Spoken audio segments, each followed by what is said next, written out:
میں ایک دفعہ پھر پروگرام میں آپ سب کا خیر مقدم کرتا ہوں.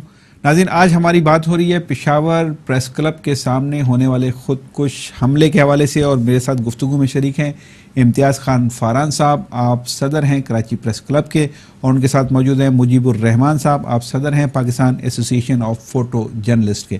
بریک سے قبل فاران صاحب، میں نے سوال مجیب صاحب سے کیا کہ کیسے ہم محفوظ بنا سکتے ہیں پریس کلب کو. وہاں ساری دنیا سے لوگ آتے ہیں احتجاج کرنے. دوسرے اداروں کا معاملہ یہ ہے کہ دوسرے ادارے اپنے احاطے کے سامنے بڑی بڑی ہرڈل کھڑی کر دیتے ہیں، بڑی بڑی رکاوٹیں کھڑی کر دیتے ہیں تاکہ وہ فاصلے پر رہیں. ہم ان احتجاج کرنے والے لوگوں کو کیسے اپنے پریس کلب سے فاصلے پر کھڑا کر سکتے ہیں جو کہ بیچارے مظلوم ہوتے ہیں، لیکن ایک امکان تو یہ ہے کہ اس میں کوئی دہشت گرد آ کے اپنی کارروائی کر سکتا ہے. دیکھیں ریاض، گراؤنڈ ریالٹی پہ اگر ہم بات کریں تو ہم اس طرح کا کوئی میجرز لے نہیں سکتے.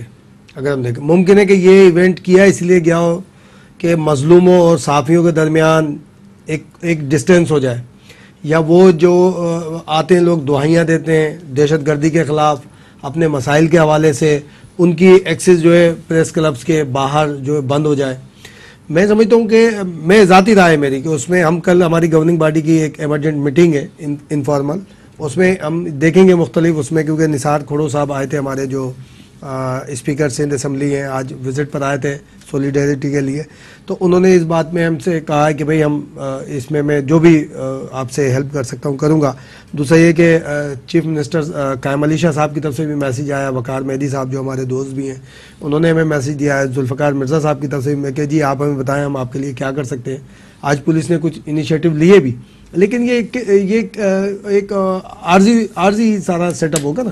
میں ذاتی طور پر اس میں کہ جی ہم اس طرح کا، اس کی وجہ یہ ہے کہ یہ صرف یہ جو ٹیرر ایکٹیویٹی ہوئی ہے، جو اٹیک ہوا ہے ہم پہ، یہ تو پہلی مرتبہ ہوا ہے.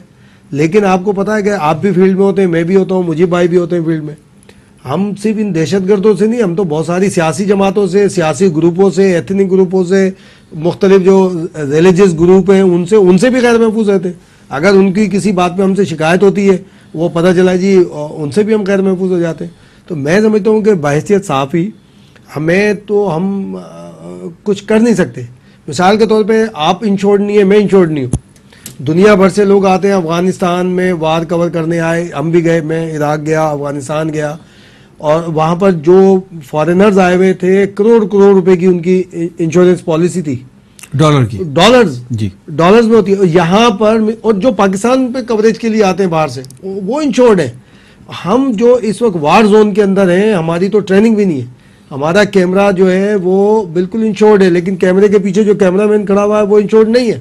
ہماری تو یہ صورت حال ہے. تو میں یہ سمجھتا ہوں کہ ہم خود اگر نگاہ رکھیں کہ ریاض کے ساتھ اگر جو بندہ کھڑا ہے، یا اس کے پیچھے کھڑا ہے، یا اس کو جو فالو کر رہا ہے، یا جو فاران کے ساتھ کھڑا ہے، مجیب بھائی کے ساتھ کھڑا ہے، یہ ان نون سا لگ رہا ہے. میں کم از کم پوچھ لوں ریاض سے کہ تمہارے دوست ہیں یا کلب کی طرف کوئی ایسے آ رہا ہے. اس میں ایک چیز دیکھیں، یہ بات صحیح ہے، یہ اسکینر نہیں ہے، مجیب بھائی نے بالکل صحیح کہی. لیکن آپ دیکھیں اسرائیل میں مثال ہے، بہت بڑی مثال ہے. اسرائیل میں ہوتے تھے نا اس طرح معاملہ، انہوں نے کوئی نہ کوئی ایک طریقہ کار نکالا کیا. جو اس طرح کی ایکٹیویٹی کرنے والا ہوتا ہے وہ نظر آتا ہے، یعنی کہ اس میں کہیں نہ کہیں غیر معمولی چیز نظر آئے گی. اگر ایسا نہیں ہوتا تو ہمارا جو پولیس اہلکار جو شہید ہوا اس کو نہیں پکڑتا. ٹھیک ہے، مجیب الرحمان صاحب آپ فرما دیجئے کہ ایک شخص ہے کہ جو یہ طے کر کے گھر سے نکلا ہے کہ اس نے جا کے پھٹ جانا ہے کسی بھی جگہ، جیسا جس کی طرف آپ نے بھی اشارہ کیا. فرمائیے کہ ہم اپنے لوگوں کو محفوظ کیسے بنا سکتے ہیں ان حالات میں کہ جن کا ذکر انہوں نے بھی کیا کہ اس میں بعض اوقات ہمارے اپنے ہی لوگ کوآپریٹ نہیں کر رہے ہوتے، کہ کسی کے ساتھ کوئی مہمان آ رہا ہے، وہ کہتے ہیں کہ صاحب آپ نے میرے مہمان کے بارے میں کیسے مجھ سے پوچھ لیا. گیٹ کیپر پہ، گیٹ کے اوپر جو بھی کھڑا ہوا ہے گیٹ کیپر، یا جو بھی صاحب چوکیدار کھڑے ہوئے ہیں، یا جو بھی سیکورٹی پہ مامور ہے، پھر کیسے یہ پاسبل ہوگا کہ ہم اپنے لوگوں کو سیکورٹی فراہم کر سکتے ہیں؟ اچھا سوری، پہلے آپ نے جو سوال کیا تھا اس کا جواب مکمل نہیں ہوا تھا، بریک پہ ہم چلے گئے تھے. آپ نے سوال کیا تھا کہ پہلے دور میں کیا ہوتا تھا اور اب کیا رہا ہے. دیکھیں وہ 68 67 میں ایوب خان رجیم میں جب کہیں بھی شہر میں یا ملک کے کسی حصے میں ہنگامے ہوتے تھے، وہ دور ہوتا تھا پتھر اور لمبے لمبے ڈنڈوں کا یا آنسو گیس کا. اب زمانہ اتنا ترقی کر گیا کہ آپ یہ دیکھیں پتھروں سے ہم آ گئے کلاشنکوف کے بعد آ گئے ہم بم دھماکوں پہ، خودکش حملوں کے اوپر. تو پہلے تو وہاں پہ نارمل لینس کیمرے ہوتے تھے، لاٹھی چاہے یا منہ پہ چڑھ کے ہم فوٹو کھینچ رہے ہیں، اس میں ایجنسیوں کے پولیس والوں کے ہاتھ، لا انفورسمنٹ کے ہاتھ، ہم خود فوٹو جرنلسٹ یا رپورٹر تشدد کا نشانہ بنتے تھے، جس میں میں کہوں گا کہ ہمیشہ میرے بھائی جو ہے امتیاز فاران صاحب کا یہ 12 تقریر میں کہہ چکے ہیں فاران بھائی کہ جی فوٹو جرنلسٹ ہمیشہ سب سے پہلے تشدد کا نشانہ بنتا ہے. میں بھی انہی کی بات کو آگے بڑھاتا ہوں کہ دیکھیں جی ہر آدمی تو بھاگ جاتا ہے جب بم پھٹ رہا ہو یا گولی چل رہی ہو، لیکن فوٹو جرنلسٹ فرنٹ لائن پہ ہوتا ہے. رپورٹر ہمارے ساتھ ہوتے ہیں، ہمارے ساتھ ہیں. نہیں، آپ کی بات سے قطعاً بالکل یہ صحیح کہہ رہے ہیں. سب سے زیادہ اگر فرنٹ لائن ہمارا کوئی سولجر ہے تو یا تو فوٹوگرافر ہے یا آپ کیمرہ مین. تازہ مثال دیکھ لیں، محترمہ بے نظیر بھٹو شہید کی پہلی آمد پہ کراچی جو آئی اور اس کے 15 دن یا 20 دن بعد جو حادثہ ہو گیا لیاقت باغ میں، تو اس میں ایک پرائیویٹ چینل کے نجی چینل کے کیمرہ مین عارف خان اپنی جان سے ہاتھ دھو بیٹھے. نشتر پر بم دھماکہ ہوا، اس میں میرے ساتھی بہت مخلص شخص شعیب حسن، بم دھماکے سے ان کی ایک آنکھ ضائع ہو گئی اور جسمانی طور پہ ہمیشہ کے لیے وہ سمجھے معذور ہو گئے، کیونکہ ایک سائیکل کا چھرا ابھی تک ان کے دماغ میں وہ نکلا تو اس دنیا میں نہیں رہیں گے. اللہ ان کو زندگی دے. تو آپ یہ اندازہ لگائیں کہ ان حالات میں، موجودہ حالات میں جو وہ حالات تھے اس میں تو ہم چلنے سیف ہو جاتے تھے.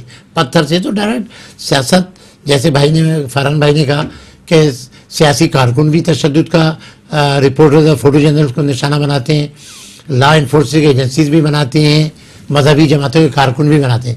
لیکن اب اس میں یہ ہے کہ بہت سوچ سمجھ کے، یا تو جیسے انہوں نے کہا کہ ہم، اور اگر دیکھیں کوئی باہر کا فوٹوگرافر ایک تصویر بنا لے تو اس کو پتہ ہوتا ہے کہ میں گروپ انشورڈ ہے، میرا انشورڈ ہوا ہو، میری فیملی کو پیسے مل جائیں گے. ہم کس بنیاد پہ؟ ہماری اپنی موٹر سائیکل، اپنی گاڑیاں، اپنے کیمرے، گروپ انشورنس کوئی نہیں ہے ہمارا. ان حالات میں میں ہمیشہ اپنے صحافیوں کی، رپورٹروں، فوٹو جرنلسٹ تعریف کرتا ہوں کہ ان حالات میں ان کے بھی بیوی بچے ہیں، ان کے ساتھ بھی کوئی حادثہ پیش آ سکتا ہے. تو ہماری سیکورٹی کے لیے انتظامیہ بھی انتظامات کرے. اور ہمیشہ میں کہتا ہوں، کئی سال سے کہہ رہا ہوں. دیکھیں اس میں ایک اور جو آپ بولیں سیکورٹی میجرز، مثال کے طور پہ ہم افورڈ نہیں کر سکتے. اگر گورنمنٹ یہ سمجھتی ہے یا نجی ادارے یہ سمجھتے ہیں کہ انہیں میڈیا مین کی ضرورت ہے، میڈیا کی ضرورت ہے کہ وہ انڈیپینڈنٹ ہو، مینٹلی تھوڑا ریلیکس ہو، تھوڑا سا کام کرے، مثال کے طور پہ کر سکتے، تو وہ کوآپریٹ کرنا چاہیے، انہیں آگے بڑھنا چاہیے. بہت ساری چیزیں ایسی ہوتی ہیں کہ جی ٹھیک ہے ہم ڈیمونسٹریشن. آپ میں سوال آپ سے کروں فرحان صاحب کہ جب گورنمنٹ اپنے آپ کو اس وقت سیکیور نہیں بنا پا رہی، اس کے اپنے ادارے غیر محفوظ، اس میں تھوڑا سا اختلاف کروں گا اس بات سے. میں آپ سے ایک کوشچن یہ کر رہا ہوں کہ جب گورنمنٹ کے اپنے ادارے غیر محفوظ ہیں، بہت سارے ادارے ہیں جو غیر محفوظ ہو چکے ہیں یا اس کا ایک میسج دیا جا چکا ہے غیر محفوظ ہونے کا، ایسی صورت میں آپ کے لیے یہ تھریٹ ہے. میں آپ سے سوال یہاں یہ پوچھنا چاہتا ہوں، یہ جو خود کش حملہ کرنے کی کوشش کی گئی اور صحافیوں کو نشانہ بنانے کی کوشش کی گئی، اس میں یہ آپ فرمائیے کہ میسج کیا ہے؟ کیا ان صحافیوں کے لیے میسج ہے کہ جو ان دہشت گردوں کے خلاف رپورٹنگ کر رہے ہیں یا ان دہشت گردوں کے خلاف کوریج وہ کرتے ہیں اور اپنی اپنی رپورٹ یا فلمیں چلاتے ہیں؟ اس میں تو میں اسمیل یہ کر رہا ہوں ریاض کہ ہو سکتا ہے کہ اب 1-2 روز میں یا 3-4 روز میں کوئی ڈکٹیشن بھی آ جائے گی، کسی نہ کسی طرح، ڈائریکٹ آ جائے، انڈائریکٹ آ جائے، انڈیویجولی آ جائے، کلیکٹیولی آ جائے، کہ یا تو ادارے کو دے دی جائے یا جو ان کے اگینسٹ کوئی ایکٹیویٹی کر رہا ہے اس کو کہہ دیا جائے کہ نہ بھی ہے، بس انف، اب آپ نہ کریں، دیکھیں آپ نے میسیج ہم نے آپ کو دے دیا. ممکن ہے جو ایک حالات ہوتے ہیں کہ جی آپ ایک کوئی ایکٹ کرتے ہیں، اس کے بعد اپنا جو آپ نے جو اس کا آپ کا جو اس کے جو کرنا چاہتے ہیں اس کے بیہائنڈ، وہ پھر آپ وہ ایکٹیویٹی آپ اپنی شروع کر دیتے ہیں، جو بہت ساری چیزیں موجود ہیں اس طرح سے معاملات. بات یہ ہو رہی تھی کہ میں تھوڑا سا اس میں کہوں گا کہ یہ ہم کچھ عرصے پہلے تک شاید کہہ سکتے تھے کہ جی گورنمنٹ اس میں فیلئر ہے. آپ دیکھ لیں دھماکے ضرور ہو رہے ہیں، بلاسٹ ہو رہے ہیں، بالکل ہو رہے ہیں، لیکن آپ دیکھیں کہ پختونخوا میں آپ دیکھ لیں سرحد میں کہ وہاں پولیس ایک دم ایکٹیو ہو گئی ہے، اپنا رول کسی نہ کسی حد تک بہت اچھا پلے کر رہی ہے. جی ایچ کیو کے بعد دیکھ لیں آپ کہ جی ایچ کیو کے بعد بہت اثر پڑا ہے. جی ایچ کیو پہ جو ایک اٹیک ہوا اس میں بہت سارے معاملات ہوئے، اس کے بعد فرق پڑا. اللہ تعالیٰ کا بہت کرم ہے، اللہ کا کہ سندھ میں حکومت سندھ کے میجرز کی وجہ سے، اللہ تعالیٰ کے کرم کی وجہ سے، جو بھی ہے ہماری لا انفورسنگ ایجنسیز کی وجہ سے، جو ہماری خفیہ ایجنسیز ہیں ان کی وجہ سے، ابھی تک اللہ نے بڑا کرم کیا ہوا ہے کہ لاسٹ آپ نے محرم الحرام بھی دیکھے، بہت اچھی پیسفلی ہمارے گزرے، تمام ہمارے جو دوسرے تہوار تھے وہ بڑے اچھی طرح سے گزرے. اللہ اس مرتبہ بھی ہمیں اپنے حفظ و امان میں رکھے. تو میں سمجھتا ہوں کہ حکومت نے پہلے کے مقابلے میں اب ہوا ہے، ایکٹیویٹی ہو رہی ہے، لیکن جہاں جہاں فیلئر ہے وہاں پر ظاہر ہے کہ میرا کوشچن کا مزاج تھوڑا سا مختلف تھا. جو میں پوچھنا آپ سے چاہ رہا تھا وہ شاید آپ تک میرا سوال نہیں پہنچ پایا. میں ایک بریک پہ جا رہا ہوں, واپس آتے ہیں پھر میں